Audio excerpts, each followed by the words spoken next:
Good afternoon. President-elect Biden and I just met with a bipartisan group of Democratic and Republican governors.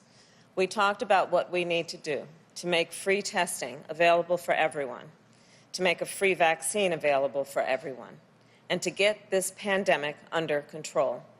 Governors are elected by their states to take action in moments of crisis. They're the ones who go to the places and talk to the people who are hardest hit. And during this pandemic, they have been called on to make very difficult decisions about the health and safety of the people they represent, about opening schools, and about opening our economy responsibly. I have served in both state and local government, so I understand the critical role our governors play. And they will have partners in the White House starting on January 20th. Because as Governor Herbert said in our meeting, when the states are successful, the country is successful. So our message to our governors and to all of our nation's state and local leaders is simple. President-elect Biden and I will make sure you have the resources and support you need to save lives and help get our economy back on track. And we will also make sure that our federal, state, local, and tribal authorities are working closely together so we can tackle these challenges as effectively as possible. Because when it comes to this pandemic and the economic recovery, we are not Democrats or Republicans. We are Americans, and we will be there for one another. That's the kind of leadership the American people need and deserve, and it's the kind of leadership President-elect Biden and I will provide, and it is now my great honor to introduce President-elect Joe Biden.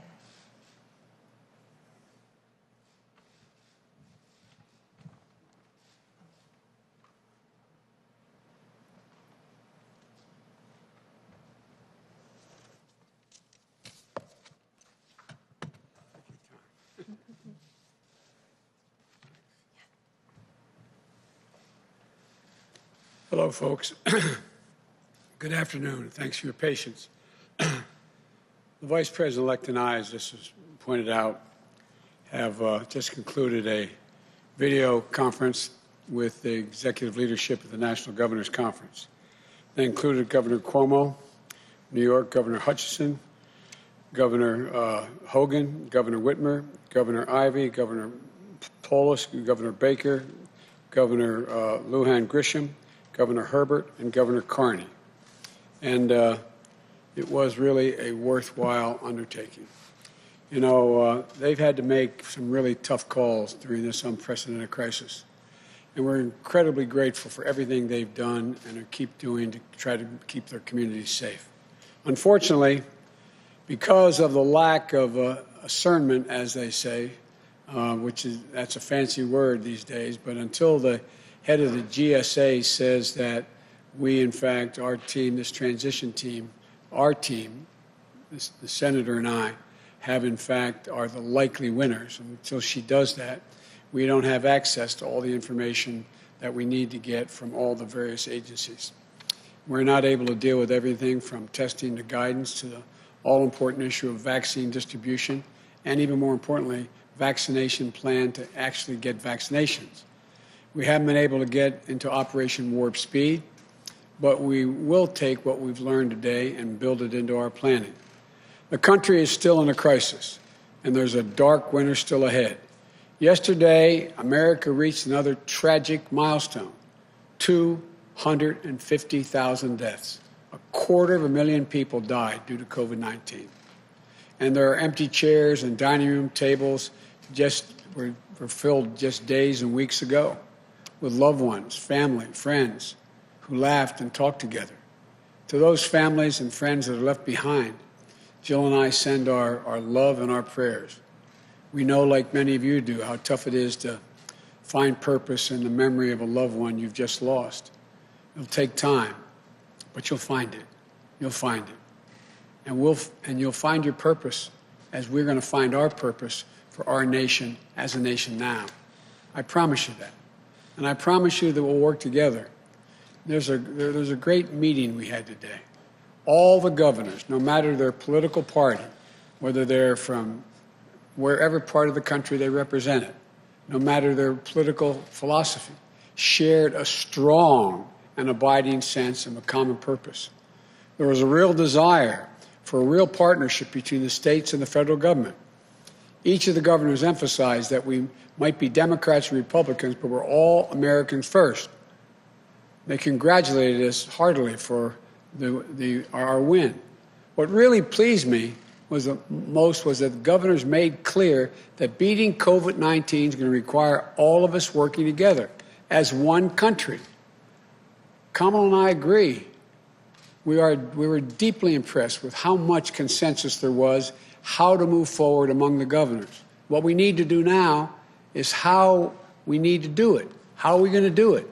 In what coordinated way can it be done? We discussed a number of critical ways we can work together and unify around a national approach to controlling COVID-19. First, delivering economic relief to the cities, states, and tribal communities. The lost revenue from COVID and the cost of COVID recovery is devastating to state and local budgets. As governors, as all of them indicated, we've got to come together. The federal government has to deliver this relief sooner rather than later, and with flexibility for the states to meet their needs. This includes helping businesses, schools, working families. From unemployment benefits to early education, continued access to affordable health care, all of that's needed during this pandemic. States and communities shouldn't have to lay off teachers, cops, firefighters, cut vital services for families and businesses. The second thing there was uniform agreement on, delivering a safe and equitable and free vaccine. The governors all acknowledged that this will be a massive undertaking, one of the greatest operational challenges we will have faced as a nation. One statistic that was raised by the governors, it took 8 months to provide 100 million COVID tests. 8 months to provide COVID tests. Just imagine how much more difficult it will be, they pointed out, if we don't find a more efficient and effective way to provide 330 million vaccinations. Put it in perspective. They made the point, we can't wait. That's what the governors are raising. In the meeting, we discussed the challenges that lie ahead in distributing and administering the vaccine. The governors talked about how getting doses of vaccine distributed is just one step. We have to actually get vaccinations into the arms of 330 million Americans. That takes enormous resources, people, product. We discussed the difficulty of that task. It's going to take time. It's going to take coordination. It's going to take the federal government and state governments working hand in glove, working together. The governors all emphasized we need to be clear with the American people about what to expect. No false expectations. Let them know what we anticipate. They all acknowledge that this is going to take a massive public education campaign. And we also need to reach traditionally underserved communities that are being hardest hit by the pandemic. Black, brown, Latino, Latin American community, Native American communities, small towns, rural communities. They talked about that in some detail. Thirdly, we discussed the need to help states with Title 32 funding for the National Guard. That's a fancy way of saying governors need to be able to get funding when they need to bring their National Guard into play. And National Guards are going to have to play this. It costs a lot of money. And governors need that paid for. Governors discussed the need for funding when waiving certain FEMA fees. The fact is that this is a national emergency. That's what FEMA is supposed to deal with. Our view is that should be done. When it comes to deploying the National Guard or COVID or real relief, that should be paid for. You know, that's something Kamala and I will be very focused on. And fourthly, we discussed the implementation of a national mask mandate. 10 governors, Democrat and Republican, have imposed masking requirements and recognized the need for universal masking, north, south, east, and west. It's not a political statement. It's a patriotic duty. And fifth, we discussed making testing more available and accessible. Anyone who wants a test should be able to get one, period. And finally, while we focused on the immediate needs to control the virus, the governors also raised and talked about how much we have to build back better, especially on infrastructure and education and so much more. This was not a one-off meeting. We committed, we agreed that we'll continue to work and meet with the governors on a regular basis, continue to seek their input, and that our COVID teams will follow up and coordinate on the issues coming out of that call, because some of them have very competent people on their COVID teams in their states. The bottom line, we can do this. There's nothing beyond our capacity, but we have to come together as a country. What this meeting, along with others we've had, reinforces, in my view, is the unity the country is looking for. They're looking for us to come together and deal with problems, most of which have no ideological basis for disagreement. That's what we have to do. That's what the governors talked about. It really was pleasing to hear them. I want to thank you all, and may God bless you all and those who lost someone. You're in our prayers. May God protect our troops. I'm happy to take a few questions, and my boss is going to tell me who that is.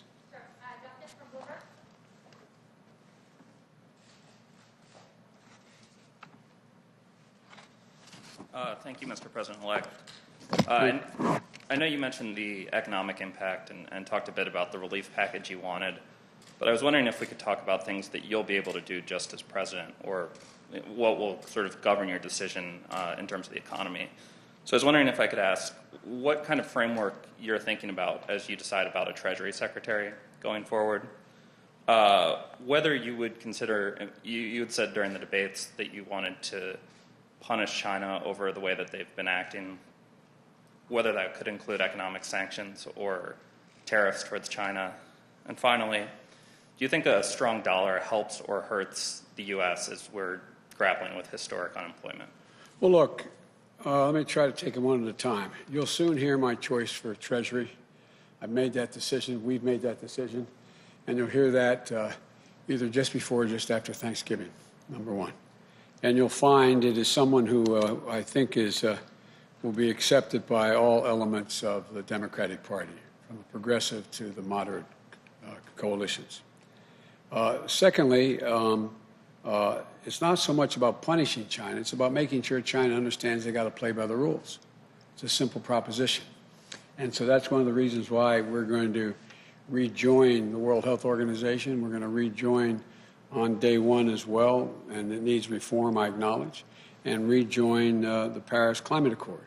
And we have to make sure that the rest of the world and we get together and make sure there are certain bright lines Chinese understand. We have to not only deal with this pandemic, we have to plan for the next one. The idea that viruses are going to go away is just not rational. We're going to recalibrate and set up the institutional structures we had in our administration of Obama, Biden, and build on it.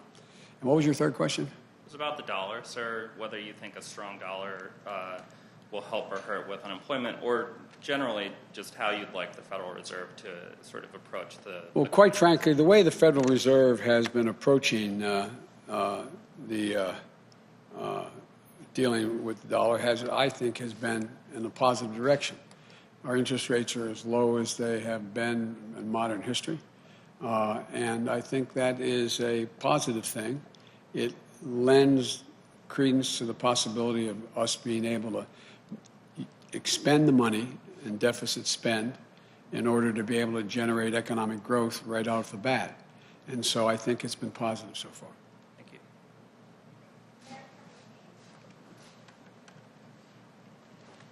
Thank you, Mr. President-elect. You have said that if this transition doesn't get going, especially coordination on vaccine distribution, that lives will be lost. How many lives do you think are at risk here if this transition remains stalled? Well, look, you've heard the projections. The projections are that if nothing fundamentally changes between now and beginning of February, we're likely to lose up to total of 400,000 lives, another 150,000 lives. And so it's real. Whether it's that, it gets to 360, whatever it is, it's real. And there is no excuse not to share the data and let us begin to plan. Because on day one, it's going to take us time. If we don't have access to all this data, it's going to put us behind the 8 ball by a matter of a month or more. And that's lives. How many would be lost as a consequence of that? I can't tell you. But the purpose here is to get, we talked a lot about with the governors about what the immediate needs are. We're going to employ the Defense Reconstructed Act to be able to go out there and dictate companies build and do following things. We need much more testing. We need much more masking. We need gloves. I asked them each to go, and I asked the National Governors Association through the Governor Cuomo and the ones on the line to let us know what their shortages are, what they anticipate. Because we're going to move on day one. That should be moved on now. But if it waits, it takes a long time to get this thing going. And when you take a step back and you look at the way the president is handling this, his refusal to concede, what do you think is really going on here? In your view, Mr. President-elect, what do you think the president is doing? What are Americans witnessing here? Let me choose my words here. I think they're witnessing incredible irresponsibility, incredibly damaging messages being sent to the rest of the world about how democracy functions. And I think it is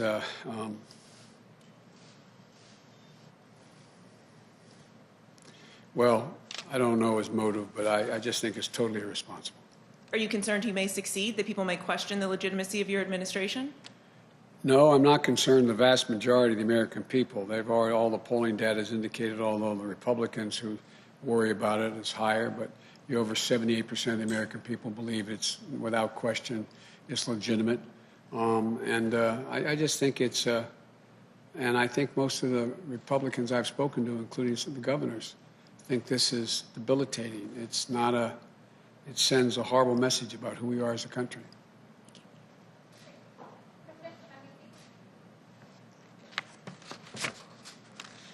Thank you, Mr. President-elect. Thank you, Vice President-elect Harris. Appreciate it. Nice to see you as well. Yes, appreciate it.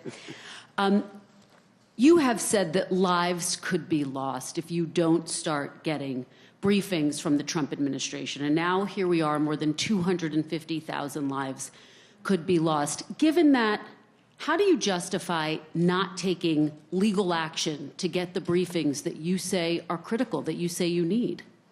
It would take a lot of time. It would take time. It's not going to speed it up considerably, in my view. And in the meantime, I am hopeful that I'm going to be able to get cooperation from our Republican colleagues in the Senate and the House, as well as the governors, to build a consensus as to how we proceed when we do. But why not use every tool in your toolbox to get the information that you say you need to do your job and to do it effectively on day one? I'm making a judgment based on many years of experience in how to get things done with the opposition. Do you think you would win? My judgment is that we'll get further along by actually working with our Republican colleagues now, and because the time in which we would win would not materially change necessarily. But it's still an open question. It's an open question. It could change. So you haven't ruled it out? You haven't ruled out legal action against the Trump administration, against the GSA? We haven't ruled it out. Okay. And given the death toll now, more than 250,000 Americans who have now lost their lives, you have said that you would support a nationwide shutdown if scientists recommended it. No. You've spoken to scientists now. Everybody asks that question every single time I stand here. It was a hypothetical question. The answer was I would follow the science. I am not going to shut down the economy, period. I'm going to shut down the virus. That's what I'm going to shut down. So that's I'll ruled say out. It again, no national shutdown. No national shutdown. Because every region, every area, every community can be different. And so there's no circumstance which I can see would require a total national shutdown. I think that would be counterproductive. But there are constraints in which the degree to which businesses can be open. For example, it's one thing to say that you can have in a state that is there, where their infection rate is not as high, you can have a a gymnasium open. It's another thing to say it can only be open 4 hours a day with X number of people. The church I go to, my Catholic church, they don't allow more than 40% of the people to come into the church. Those are rational decisions. It's not shutting down everything. It's calibrating based on what the threat is. Thank you, Mr. Thank you. President-elect.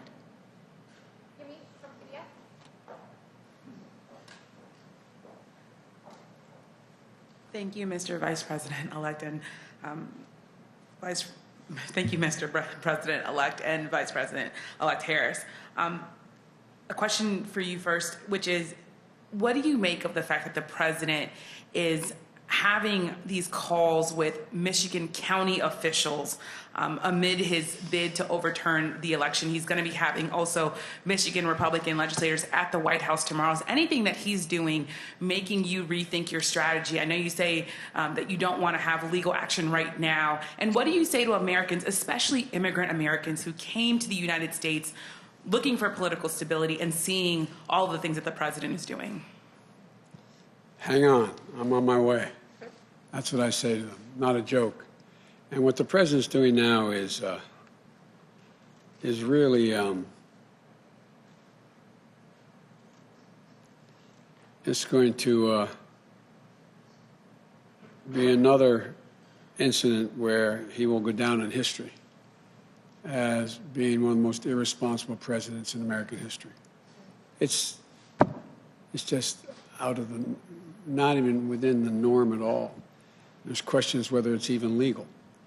But it's going to be interesting to see who shows up in this call to meet with the leadership.